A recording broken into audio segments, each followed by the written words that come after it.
नमस्कार, शाम के 4 बज रहे हैं। एबीपी न्यूज पर हाजिर हूं मैं रुमाना इसार खान। महाराष्ट्र में सरकार और शिवसेना को बचाने के लिए उद्धव ठाकरे ने इमोशनल कार्ड खेला है। इस वक्त की बड़ी खबर, उद्धव ठाकरे की तरफ से बागी विधायकों को संबोधित करते हुए एक खुली चिट्ठी लिखी गई है, जिसमें विधायकों से मुंबई लौटने की अपील उद्धव ठाकरे कर रहे हैं।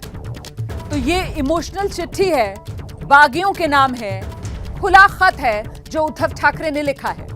इस चिट्ठी में उद्धव कह रहे हैं, एक मुखिया के तौर पर अभी भी उन्हें अपने विधायकों की चिंता है। उद्धव कह रहे हैं, आइए एक साथ बैठते हैं और जिस मुश्किल में सब घिरे हैं उससे निकलने का रास्ता खोजते हैं। किसी की गलतियों के झांसे में ना आए, ये कह रहे हैं उद्धव ठाकरे। बागियों के नाम उद्धव की इमोशनल अपील।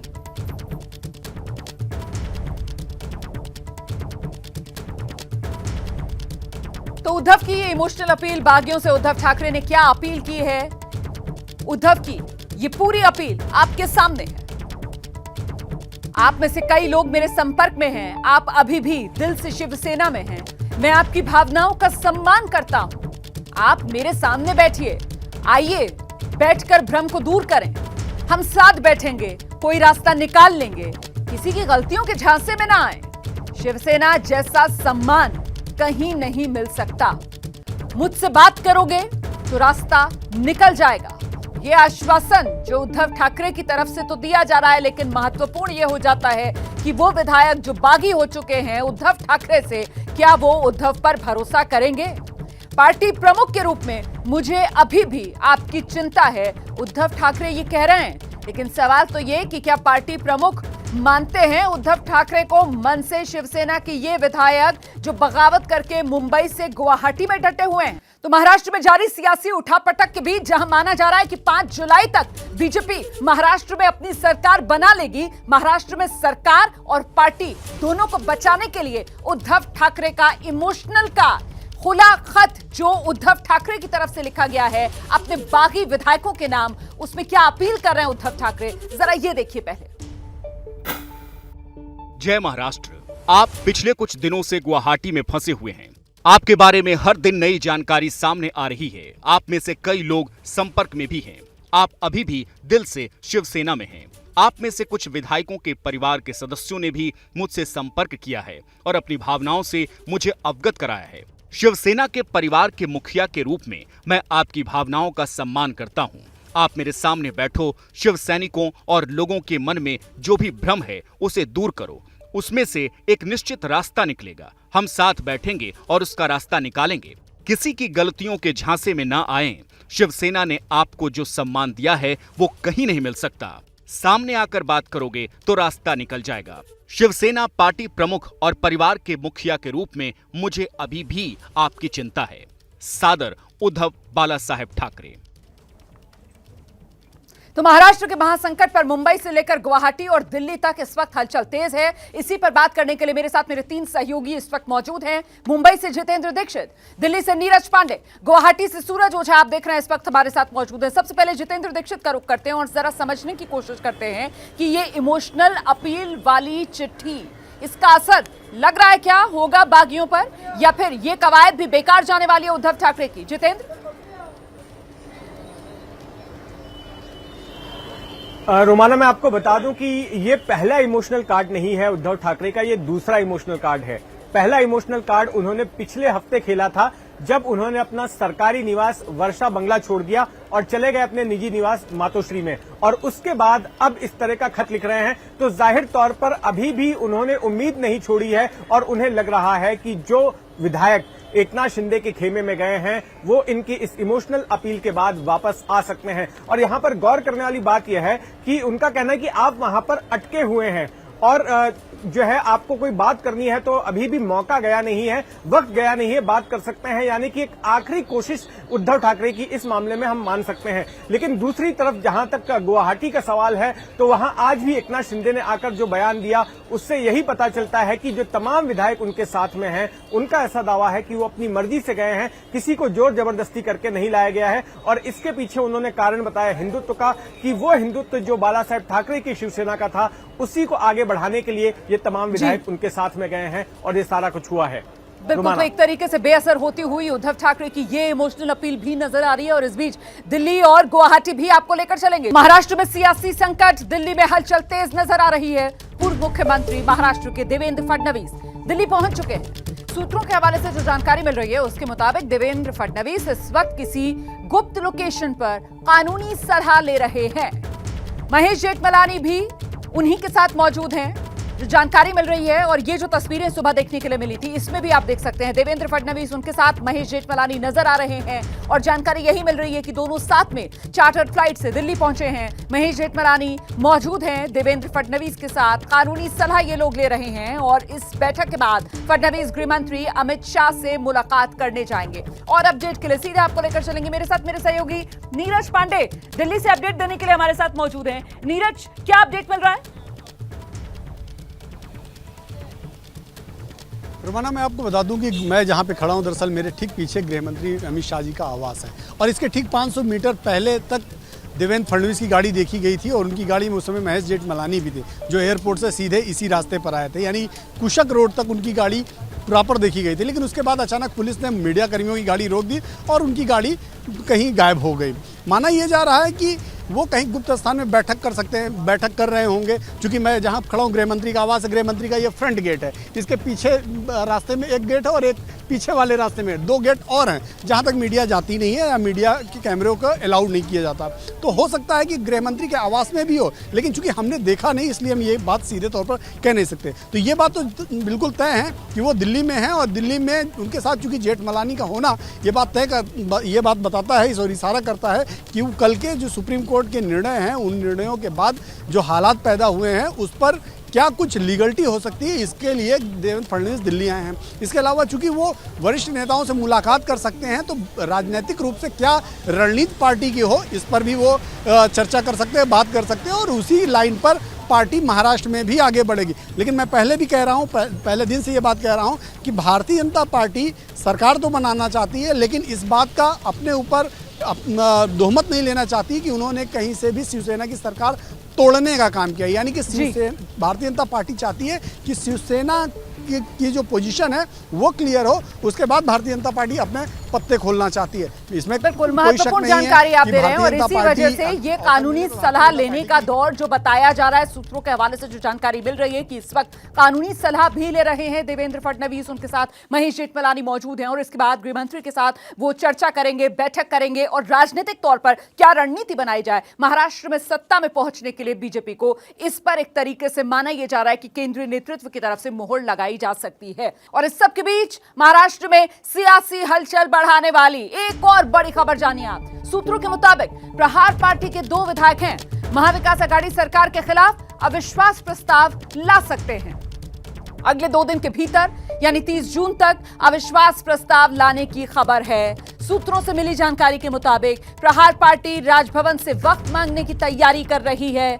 दोनों विधायक फिलहाल गुवाहाटी में शिंदे गुट के साथ हैं। ये खबर बेहद महत्वपूर्ण हो जाती है क्योंकि आखिरकार कहा यही जा रहा था कि बिल्ली के गले में घंटी बांधेगा कौन। आखिरकार सरकार के खिलाफ अविश्वास प्रस्ताव लेकर कौन आएगा? क्या शिंदे गुट के बागी अविश्वास प्रस्ताव लेकर आएंगे? क्या बीजेपी अविश्वास प्रस्ताव लेकर आएगी या फिर कोई और अविश्वास प्रस्ताव लेकर आएगा? और अब बड़ी खबर सामने आ रही है, प्रहार पार्टी है। प्रहार पार्टी जिसके 2 विधायक हैं, दोनों विधायक इस वक्त एकनाथ शिंदे गुट के साथ गुवाहाटी में मौजूद हैं। जानकारी ये सामने निकल कर आ रही है कि प्रहार पार्टी की तरफ से अविश्वास प्रस्ताव लाया जा सकता है उद्धव सरकार के खिलाफ। और ये सब कुछ बहस 2 दिन में हो सकता है, मतलब 30 जून तक उद्धव सरकार के खिलाफ अविश्वास प्रस्ताव। और इस सब के बीच महाराष्ट्र के महासंकट में अब नई सरकार की जो आहट है वो साफ तौर पर सुनाई दे रही है। सूत्रों से जो जानकारी मिल रही है उसके मुताबिक बहुत जल्द महाराष्ट्र में नई सरकार बनने वाली है। बीजेपी और शिंदे गुट की सरकार का फॉर्मूला क्या होगा यह भी सामने आने लगा है। सूत्रों से जो खबरें सामने आ रही हैं उसके मुताबिक फॉर्मूला क्या हो सकता है उस पर जरा अब एक नजर डाल लीजिए आप। तो ये है बीजेपी और शिंदे सरकार का फॉर्मूला। 6 विधायकों पर 1 कैबिनेट 1 राज्य मंत्री दिया जाएगा। बीजेपी के 18 कैबिनेट 10 राज्य मंत्री, मतलब बीजेपी के खाते में कुल 28 मंत्री पद आ जाएंगे। वहीं शिंदे कैंप की अगर बात की जाए तो 6 कैबिनेट 6 राज्य मंत्री, मतलब कुल 12 मंत्री पद शिंदे कैंप के खाते में आ जाएंगे। बीजेपी के 18 कैबिनेट 10 राज्य मंत्री, शिंदे कैंप के 6 कैबिनेट 6 राज्य मंत्री। और शुरुआत में यह भी सामने आ रही है जानकारी निकलकर 4 मंत्री पद जो हैं वो खाली रहेंगे। CM BJP, deputy CM Shinde गुट को मिलना तय। यह है वो फॉर्मूला बीजेपी और शिंदे गुट के बीच सरकार बनाने का जो सामने आ रहा है। और इस सब के बीच गुवाहाटी में आज 6 दिन बाद होटल से बाहर निकलकर एकनाथ शिंदे ने शिवसेना की ओर से किए जा रहे बागी, गद्दार, धोखेबाज जैसे तमाम हमलों का करारा जवाब दिया। शिंदे ने सबसे ज्यादा इस बात पर जोर दिया कि वो अब भी शिवसेना में हैं, हिंदुत्व के मुद्दे को आगे लेकर जा रहे हैं। जल्दी ही मुंबई जाने का ऐलान भी एकनाथ शिंदे ने किया है। कह रहे हैं हम हिंदुत्व को आगे लेकर जा रहे हैं, मेरे साथ 50 विधायक सभी अपनी मर्जी से हैं, मैं जल्द मुंबई जाऊंगा। शिवसेना की तरफ से खासतौर से संजय राउत जो मीडिया के सामने आते हैं वो लगातार ललकारते हैं, कहते हैं गुवाहाटी में क्यों बैठे हैं, मुंबई क्यों नहीं आते, और साथ ही साथ ये भी कहते हैं कि बागी जो हैं उनमें से कई उनके संपर्क में है, मतलब सभी बागी नहीं है। लेकिन इस सब के बीच एकनाथ शिंदे का ये बड़ा बयान, हम हिंदुत्व के मुद्दे को आगे लेकर जा रहे हैं, मेरे साथ 50 विधायक सभी अपनी मर्जी से हैं। हमारे जो स्पोक्स पर्सन केसरकर जी है वो आपको पूरी जानकारी, इंफॉर्मेशन, जो हमारा जो स्टैंड है, हमारी जो भूमिका रही है, जो उसकी जानकारी वो बार बार आपको दे रहे हैं। हमारी जो बाला साहेब ठाकरे हिंदुत्व की जो बात है हम लोग आगे ले जा रहे हैं और शिवसेना में हम लोग हैं और शिवसेना को आगे ले जा रहे हैं और इसमें कोई भी शंका की बात नहीं है। और आपको जैसे ही हमारा अगला जो कदम है, अगला जो स्टेप है, उसके बारे में हम लोग आपको जानकारी देंगे। और गुवाहाटी में ही एकनाथ शिंदे के साथ मौजूद बागी विधायक मंत्री उदय सामंत ने शिवसेना के उन आरोपों पर पलटवार किया कि बीजेपी के साथ सरकार बनाने की तैयारी हो रही है। उदय सामंत ने कहा वो किसी पार्टी के संपर्क में नहीं है, वो सिर्फ एकनाथ शिंदे के ही संपर्क में हैं। हम जो संपर्क में हैं वो सिर्फ और सिर्फ एकनाथ शिंदे साहब के संपर्क में है। बाला साहब की शिवसेना जिन लोगों के हाथ में जा रही थी वो हमारे सहयोगी जो पार्टीज है उनका निषेध करने के लिए हम गुवाहाटी में पहुंचे हैं। महाराष्ट्र के नेता, पदाधिकारी, किसी पक्ष के कार्यकर्ता, इनके संपर्क में हमारा कोई भी एमएलए, मैं खुद, हम नहीं है। ये सब मिसअंडरस्टैंडिंग फैलाने का एक तरीका है। हम एकनाथ शिंदे साहब के साथ ही है और किसी भी बर्डन की वजह से हम यहाँ गुवाहाटी में नहीं है। हम एकनाथ शिंदे साहब का समर्थन शिवसेना बचाने के लिए कर रहे हैं। तो शिंदे गुट की तरफ से आज ये आक्रामक रणनीति अपनाई गई। एकनाथ शिंदे खुद मीडिया के सामने आए। उदय सामंत को आप सुन रहे थे और शिंदे गुट की तरफ से ये जो वार पर वार किए गए आज, इसी पर पलटवार करते हुए शिवसेना की सांसद हैं, प्रवक्ता हैं प्रियंका चतुर्वेदी, उन्होंने कहा बाला साहेब का हिंदुत्व दूसरे राज्य के 5 स्टार होटल से या छिपकर या फर्जी वीडियो से नहीं चलता था, उनका हिंदुत्व मातोश्री से चलता था और अब भी चल रहा है। तो हिंदुत्व को आगे बढ़ाने की बात एकनाथ शिंदे गुट की तरफ से कही गई, खुद एकनाथ शिंदे की तरफ से की गई और उसी पर पलटवार प्रियंका चतुर्वेदी की तरफ से किया गया है। इस सब के बीच तमाम हमारे सहयोगी हमारे साथ लगातार बने हुए हैं। जल्दी से आइए अब आपको गुवाहाटी लेकर चलते हैं सूरज ओझा के पास और जानते हैं सूरज ओझा से कि अब एकनाथ शिंदे गुट की रणनीति आगे क्या है। देखिए, अभी तक एकनाथ शिंदे ने अभी तक साफ नहीं किया है कि उनकी आगे की रणनीति क्या होगी, लेकिन जिस तरह से हम बात कर रहे हैं कि एकनाथ शिंदे मुंबई जाने की तैयारी कर रहे हैं और मुंबई जाकर राज्यपाल से मिलने की तैयारी कर रहे हैं, लेकिन इससे पहले वो अपने उनके साथ जितने भी विधायक हैं उनके साथ मीटिंग कर रहे हैं और आगे की स्ट्रैटेजी आगे की स्ट्रैटेजी तय कर रहे हैं कि आगे कैसे बढ़ना है। क्योंकि देखिए, काफ़ी महत्वपूर्ण बात है कि एकनाथ शिंदे का एक गलत कदम और इतने दिन की मेहनत पानी में चली जाएगी। इसी वजह से एकनाथ शिंदे लगातार मीटिंग पर मीटिंग कर रहा है और समझने की कोशिश कर रहा है कि हमें आगे कैसे जाना है। जहां तक बात करें तो ये इन बागी विधायकों में से एक विधायक ने हमें बताया कि आज शाम तक पिक्चर क्लियर हो जाएगी कि हमारी मीटिंग में एक्चुअली क्या निर्णय लिया गया और हम किस डायरेक्शन में आगे बढ़ रहे हैं। जी बिल्कुल सूरज, आप रहिए हमारे साथ में, लौटूंगी आपके पास। और इस सब के बीच देखिए, शिवसेना के बागियों का विरोध जो है वो मुंबई महाराष्ट्र में तो हो ही रहा है, गुवाहाटी में भी ये पहुंच चुका है। गुवाहाटी के जिस होटल में बागी विधायक ठहरे हुए हैं उसके बाहर भी अब गद्दार वाला बड़ा सा पोस्टर चस्पा कर दिया गया है, जिस पर बाहुबली के कैरेक्टर का भी जिक्र किया गया है। सूरज ओझा हमारे संवाददाता जो लगातार गुवाहाटी से पल पल का अपडेट आप तक पहुंचा रहे हैं, उन्हीं की मौके से एक रिपोर्ट आपको दिखाते हैं। महाराष्ट्र का पोस्टर वॉर अब असम के गुवाहाटी में भी आ गया है। अब तक हमने महाराष्ट्र में देखा कि कई जगह पर एकनाथ शिंदे के समर्थक और जो उन्हें पसंद नहीं कर रहे हैं वो दोनों ही पोस्टरबाजी कर रहे थे, लेकिन अब असम के गुवाहाटी में भी आप देख सकते हैं कि पोस्टरबाजी शुरू हो गई है। कल हमने देखा एकनाथ शिंदे के समर्थन में पोस्टर लगे थे और आज उन्हें गद्दार बोलने वाले पोस्टर भी लगे हैं। ये पोस्टर आप देख सकते हैं, इस पर लिखा हुआ है, सारा देश देख रहा है गुवाहाटी में छुपे गद्दारों को, माफ़ नहीं करेगी जनता ऐसे फर्जी मक्कारों को, और इसमें हैशटैग गद्दार भी लिखा हुआ है। आप ये इमेज भी देख रहे हैं, ये सुपरहिट फिल्म बाहुबली का एक सीन है जिसमें कटप्पा बाहुबली को पीछे से चाकू से हमला करता है। ये बताने की कोशिश कर रहे हैं कि एकनाथ शिंदे ने महाराष्ट्र के मुख्यमंत्री उद्धव ठाकरे को पीठ में खंजर भोंका है। और ये जो पोस्टर लगाने वाले लोग हैं उन्होंने इस पे अपना नाम भी लिखा हुआ है, राष्ट्रवादी युवक कांग्रेस। तो देख सकते हैं जो महाराष्ट्र का पोस्टर वॉर था वो अब असम के गुवाहाटी तक पहुंच गया है। कैमरामैन सूरज पांडे के साथ सूरज ओझा, गुवाहाटी। और महाराष्ट्र की सियासी उठापटक के बीच अब जो उद्धव ठाकरे के साथी हैं उनकी तरफ से उन्हें नसीहतें भी दी जा रही हैं। एनसीपी महाविकास आघाड़ी सरकार में शामिल पार्टी, उसी की सांसद हैं सुप्रिया सुले, शरद पवार की बेटी हैं सुप्रिया सुले। उनकी तरफ से उद्धव ठाकरे को कहा गया है कि उद्धव बागियों से बात करेंगे तो रास्ता निकलेगा, बागी उद्धव से बात करें तो हल निकलेगा, ये भी कह रही हैं सुप्रिया सुले। लोकतंत्र और रिश्तों में डायलॉग जरूरी है, ये कह रही हैं सुप्रिया सुले। और इसी डायलॉग, इसी बातचीत को लेकर ही तो वो खुला खत जो उद्धव ठाकरे की तरफ से भी बागियों को लिखा गया है।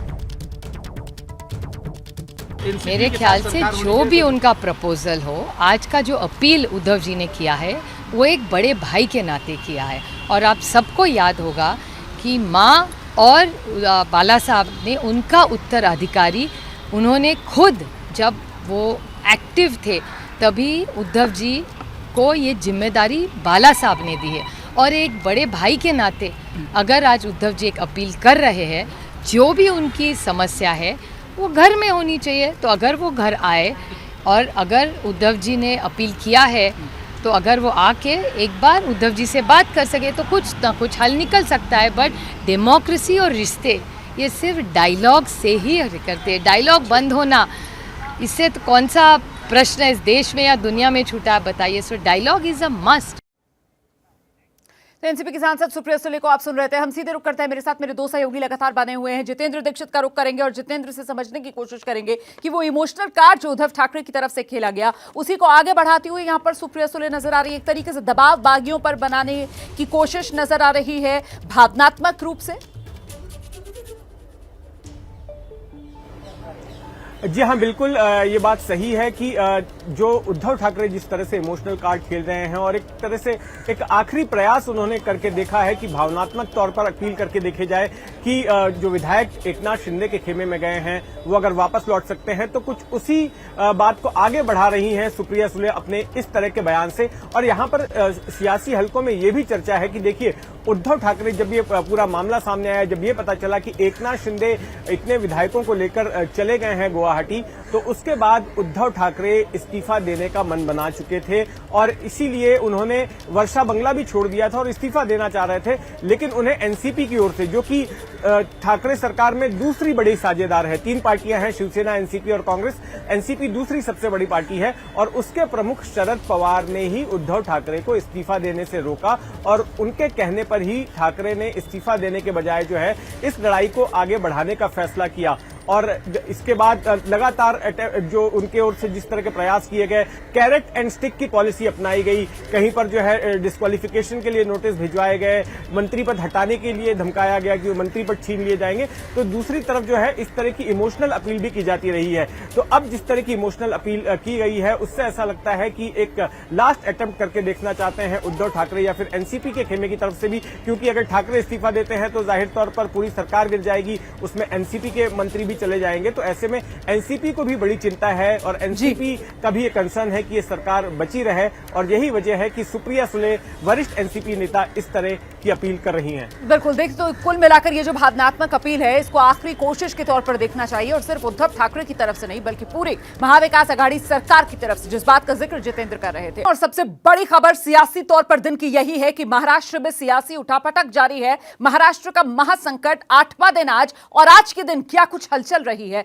अब इस पर जरा विस्तार से नजर डाल लीजिए। आज सुबह से अभी तक क्या कुछ हुआ है, लेकिन उससे पहले इस वक्त तस्वीरें आपको दिखा देते हैं। ये ताजा तस्वीरें हैं, गुवाहाटी से सामने आ रही हैं। एकनाथ शिंदे गुट की तस्वीरें हैं, इसमें खुद एकनाथ शिंदे नजर आ रहे हैं अपने विधायकों के साथ बातचीत करते हुए। एकनाथ शिंदे की ये तस्वीरें दोबारा दिखाने की कोशिश करेंगे आपको। ये पहले की तस्वीरें हैं जब एकनाथ शिंदे कैमरे में उनकी तस्वीरें कैद हुई थी, जिसमें वो नजर आ रहे थे चहलकदमी करते हुए, फोन पर बात करते हुए। और कुल मिलाकर एकनाथ शिंदे गुट जो ये संदेश देने की कोशिश कर रहा है कि उस पर किसी तरीके का दबाव नहीं है। एकनाथ शिंदे गुट पूरी तरीके से एकजुट है, उसमें किसी तरीके का कोई विरोधाभास नहीं है। ये तस्वीरें जिसका हम जिक्र कर रहे हैं, ये ताजा तस्वीरें हैं। देखिए, ये कुछ फुर्सत के पल एकनाथ शिंदे अपने साथ मौजूद विधायकों के साथ। 50 का आंकड़ा एकनाथ शिंदे गुट की तरफ से दिया जा रहा है कि 50 विधायक उनके समर्थन में हैं, जिसमें 39 शिवसेना के। और देखिए किस तरीके से ये हल्के फुल्के अंदाज में सभी विधायक बातचीत करते हुए, ऐसा लग रहा है कुछ मैसेज दिखाया जा रहा है, कोई तस्वीर दिखाई जा रही है मोबाइल पर, उसी पर कुछ कमेंट कर रहे हैं एकनाथ शिंदे। कुछ तस्वीर को देखकर बात करते हुए या कोई लेख जो दिखाया जा रहा है उनको, उस पर कुछ प्रतिक्रिया देते हुए और अपने विधायकों से संवाद करते हुए। और तस्वीरें महत्वपूर्ण इसलिए हो जाती हैं क्योंकि शिवसेना की तरफ से बार बार ये कहा जा रहा है कि साहब ये जो बागी हैं, जो एकनाथ शिंदे के साथ गुवाहाटी में हैं, ये सारे के सारे बागी नहीं हैं। संजय राउत ये दावा कर रहे हैं कि इनमें से कई विधायक ऐसे हैं जो अभी भी उद्धव वाली शिवसेना के संपर्क में हैं। और इस सब के बीच ये तस्वीरें हम सीधे आपको लेकर चलते हैं। मेरे साथ मेरे सहयोगी सूरज ओझा इस वक्त गुवाहाटी में ही मौजूद हैं। सूरज, होटल के भीतर की ये तस्वीरें जहां एकनाथ शिंदे और वो तमाम विधायक जो उनके साथ गुवाहाटी के होटल में डटे हुए हैं, उनकी हंसती मुस्कुराती बातचीत करती ये तस्वीरें सामने आ रही हैं। उसी भ्रम को दूर करने के लिए क्या जो शिवसेना की तरफ से कहा जा रहा है कि ये गुट एकजुट नहीं है, कई विधायक शिवसेना के संपर्क में हैं।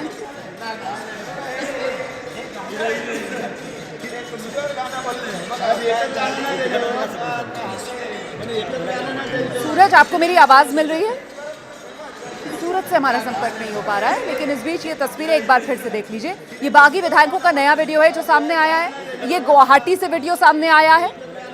आज करीब एक हफ्ते से ये विधायक, जिसमें शिवसेना के 39 विधायक हैं, बाकी निर्दलीय विधायक हैं, एकनाथ शिंदे गुट के नाम से जिनको जाना जा रहा है, वो सभी गुवाहाटी के इसी होटल में रुके हुए हैं। गुवाहाटी का 5 सितारा होटल। और इन तस्वीरों में, इस वीडियो में एकनाथ शिंदे नजर आ रहे हैं इन्हीं विधायकों के साथ संवाद करते हुए, बातचीत करते हुए। कुछ हल्के फुल्के पल ये जो वीडियो में नजर आ रहे हैं। अच्छा, एक बार फिर से बात करने की कोशिश करते हैं। सूरज, अगर मेरी आवाज मिल रही है आपको, ये तस्वीरें, ये वीडियो जो सामने आया है गुवाहाटी के होटल से एकनाथ शिंदे का, सूरज ओझा के पास बाद में जाएंगे। गुवाहाटी जहां पर एकनाथ शिंदे गुट एकजुट है 5 स्टार होटल में, और वहीं से ताजा वीडियो सामने आया है।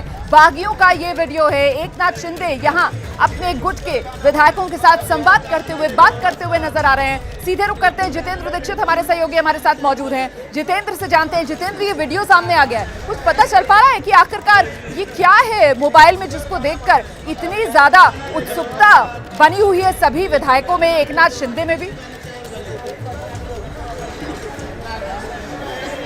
देखिए रोमाना, इस वीडियो को जारी करने के पीछे का मकसद समझिए कि आखिर शिंदे गुट ने ये वीडियो क्यों जारी किया।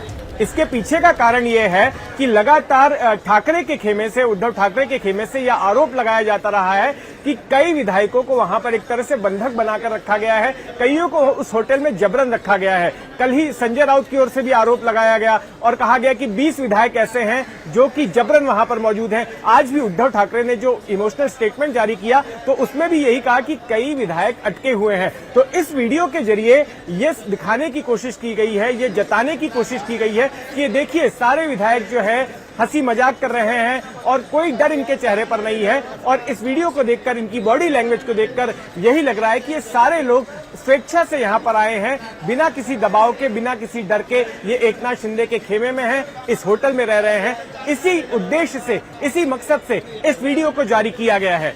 बिल्कुल, एकनाथ शिंदे गुट में all is well. Eknath Shinde गुट में कहीं कोई मतभेद नहीं है, कोई विरोधाभास नहीं है। जिस तरीके से शिवसेना की तरफ से संजय राउत जो हर बार सुबह के वक्त मीडिया के सामने आते हैं और कहते हैं कि साहब कई ऐसे विधायक जो भले ही गुवाहाटी में हैं लेकिन संपर्क में वो शिवसेना के हैं, उसी भ्रम को दूर करने की कड़ी इस वीडियो को कहा जा सकता है। जितेंद्र जी हाँ, बिल्कुल, क्योंकि जो प्रचार शिवसेना के खेमे से यानी कि उद्धव ठाकरे के गुट के तरफ से किया जा रहा है, संजय राउत बार बार ये कह रहे हैं कि जबरन उनको वहां पर पकड़ के रखा गया है, वो लोग आना चाहते हैं लेकिन उनको आने नहीं दिया जा रहा है। तो ऐसे में, और उद्धव ठाकरे के आज के बयान को ही लीजिए जिसमें कह रहे हैं कि कई लोग वहां अटके हुए हैं, उनके शब्द ऐसे हैं कि जो लोग वहां पे अटके हुए हैं। तो ऐसा नहीं है, ये गलत है, इस भ्रम फैलाने की कोशिश हो रही है।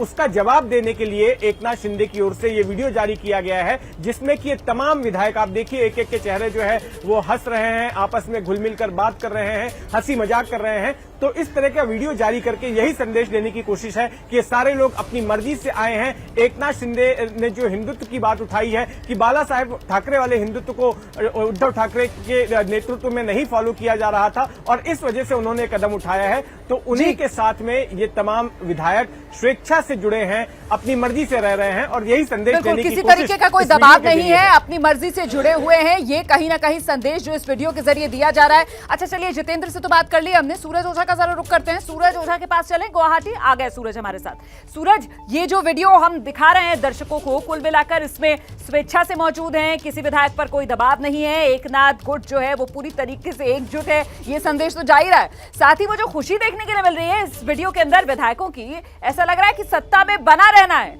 आगे का पूरा प्लान भी तैयार है, उसको लेकर भी, भविष्य को लेकर भी पूरी तरीके से आश्वस्त नजर आ रहे हैं विधायक इस वीडियो में। सूरज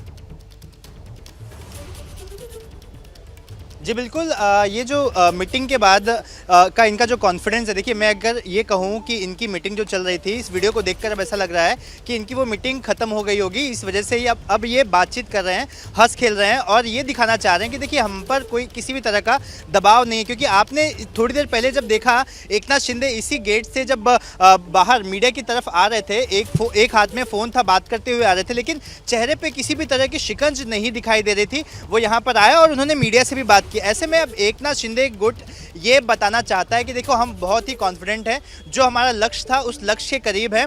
और इस मीटिंग में जिस तरह से ये फ्रेंडली टॉक दिखाया गया है, देखिए एक जो भी बागी विधायक है उनकी कई बार वीडियोस आते हैं जिसमें वो बताते हैं कि देखिए हमें कोई भी जबरदस्ती यहाँ नहीं लाया है, हम स्वेच्छा से आए हैं, हिंदुत्व के मुद्दों की वजह से आए हैं। कई जवाब देते हुआ नजर आ रहा है एकनाथ शिंदे गुट। इस बीच एक और बड़ी खबर आ रही है, दिल्ली के अंदर हलचल तेज हो गई है महाराष्ट्र में सरकार बनाने को लेकर। आप जानते हैं देवेंद्र फडणवीस जो है वो मुंबई से आज ही दिल्ली आए हैं और इस वक्त की बड़ी खबर यह है कि देवेंद्र फडणवीस जो हैं वो पार्टी अध्यक्ष मतलब बीजेपी के अध्यक्ष जेपी नड्डा के घर पहुंचे हुए हैं। जेपी नड्डा से मुलाकात करने के लिए देवेंद्र फडणवीस इस वक्त जेपी नड्डा के घर पहुंचे हैं। इस वक्त की बड़ी खबर, देवेंद्र फडणवीस आज ही चार्टर्ड फ्लाइट से मुंबई से दिल्ली आए हैं। उनके साथ महेश जेठमलानी जो वकील भी हैं और राज्यसभा सांसद भी हैं, वो भी मुंबई से दिल्ली आए। पहले हमने आपको जानकारी दी कि किस तरीके से देवेंद्र फडणवीस की तरफ से कानूनी सलाह ली जा रही है, क्योंकि बीजेपी कहीं कोई कोर-कसर छोड़ना नहीं चाहती है। फूक फूक कर बीजेपी की तरफ से कदम आगे बढ़ाया जा रहा है महाराष्ट्र की सत्ता में पहुंचने के लिए। और ऐसे में कानूनी सलाह लेने के बाद कहा जा रहा था कि पार्टी फिर आगे की रणनीति बनाएगी, किस तरीके से महाराष्ट्र में सत्ता तक पहुंचना है। क्या ये मुलाकात उसी दिशा में अगला कदम है? दिल्ली में पार्टी अध्यक्ष जेपी नड्डा के घर मुलाकात करने के लिए पहुंचे हैं देवेंद्र फडणवीस। अमित शाह से उनको मुलाकात करनी थी और खबर ये आ रही है कि इसके बाद अमित शाह से उनकी मुलाकात हो सकती है। दिल्ली में कानूनी सलाह देवेंद्र फडणवीस ने ली। उनके साथ महेश जेठमलानी मौजूद रहे, जो खुद भी एक वकील हैं, और इस समय देवेंद्र फडणवीस पहुंच गए हैं बीजेपी अध्यक्ष जेपी नड्डा के घर। अब यहां से आगे क्या रणनीति बनाई जाएगी महाराष्ट्र में सत्ता में आने के लिए, क्योंकि उद्धव सरकार की उल्टी गिनती शुरू हो चुकी है और सूत्र ये जानकारी दे रहे हैं कि 5 जुलाई तक बीजेपी ने डेडलाइन अपने लिए ही सेट की है महाराष्ट्र की सत्ता में आने के लिए। तो ये तस्वीर आपने देखी, जेपी नड्डा के घर पर पहुंचे हैं देवेंद्र फडणवीस मुलाकात करने के लिए। तो महाराष्ट्र में सियासी महासंकट जारी है, 8वां दिन, और आज क्या कुछ हलचल रही है, आगे बढ़ते हुए जरा इस पर एक नजर डाल लीजिए। आज सुबह से अब तक क्या कुछ हुआ है, सिलसिलेवार ढंग से आपको बता देते हैं। देवेंद्र फडणवीस दिल्ली पहुंच चुके हैं। अमित शाह से उनकी मुलाकात संभव है, लेकिन इससे पहले जेपी नड्डा के घर पर वो मौजूद हैं और वहां उनसे मुलाकात कर रहे हैं। एकनाथ शिंदे पहली बार होटल से बाहर आए। मीडिया के सामने एकनाथ शिंदे ने अपनी बात रखी है। शिंदे ने कहा, शिवसेना मेरी पार्टी है, पार्टी को आगे हम ले जाएंगे। उद्धव सरकार के खिलाफ अविश्वास प्रस्ताव आ सकता है। 8वें दिन की बड़ी हलचल ये भी रही। 30 जून तक बताया जा रहा है प्रहार पार्टी, जिसके 2 विधायक हैं, वो अविश्वास प्रस्ताव सरकार के लिए ला सकती है। महाराष्ट्र में 5 जुलाई से पहले सरकार बनाने की कोशिश में है बीजेपी। सूत्रों के हवाले से ये बड़ी खबर भी सामने आई है। राज्यपाल ने उद्धव सरकार के करीब 200 फैसलों पर जानकारी मांगी है।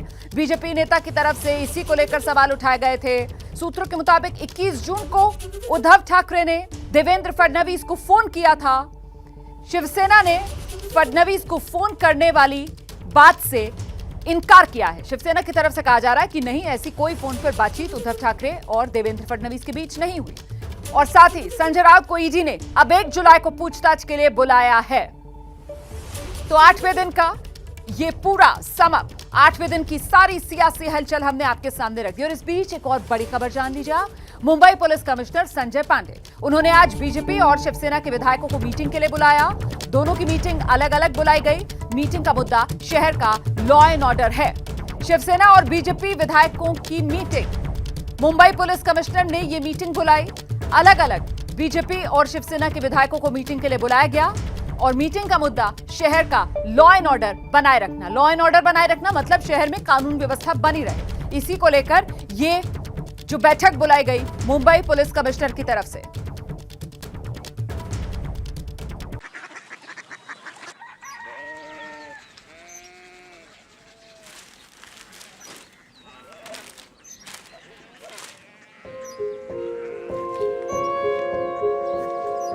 बाबा, बाबा, कोरिया सिटी जानी ना।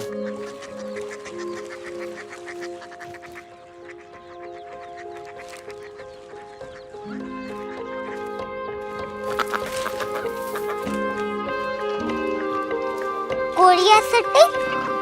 हाँ।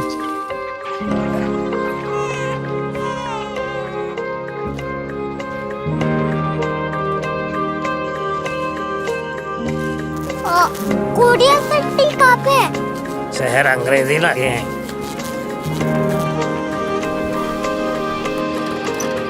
Korea city.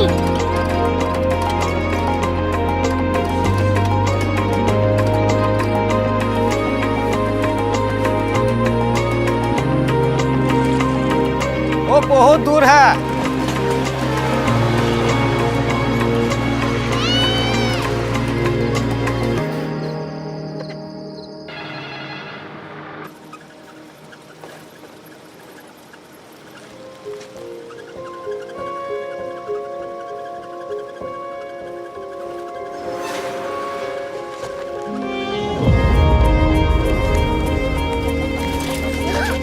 Korea city.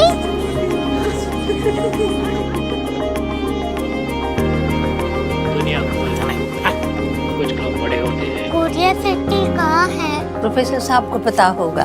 हो, ये छोटा वाला ग्लोब लगता है और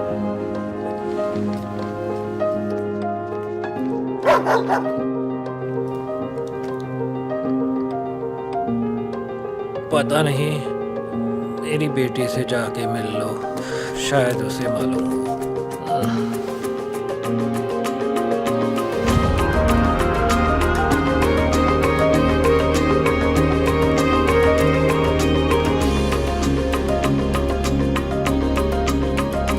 हाय। बाबा ने भेजा है। Come here. Korea city. Korea city नहीं, क्यूरियोसिटी। वो क्या?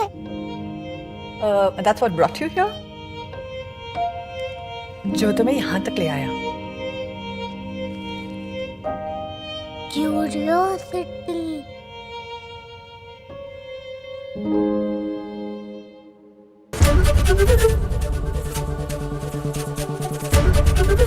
एबीपी न्यूज आपको रखे आगे।